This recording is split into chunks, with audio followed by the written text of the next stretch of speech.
Hello from Tosh Tyres. I've got a Honda Civic here on a 2009 plate, 2009-2010. Basically this is what the car looks like. So if you've got something like this, then you know what to do. Now what I'm doing on this one is just trying to show you how to reset the tyre pressure warning light. But before I do that, that's where your tyre size is and the pressures and everything.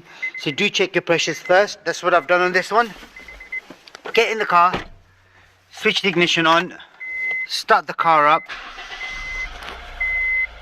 and on the right hand side, as you can see right there, which is there, that's the pressure light we need to get rid of.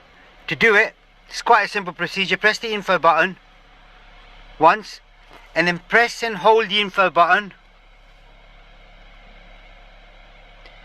You got the speed and everything else. Press the info button again, you got the tire pressure. Now all you do is select, press the info button, OK, and then you gotta press select again. I said the light's gone. Anything else you need to know on this particular model, this is what it looks like from the inside, and you want to get rid of your tire pressure warning light. That's what you do. Now just to confirm, I'll switch the car off, I'll start the car back up again, so flash her off. You can see on the right hand side now, the pressure warning light is gone. That's it. So don't forget to subscribe to our YouTube channel. Do like the video, and we have got a playlist for Hondas, bulbs and etc, etc, so do check it out. Thank you, goodbye.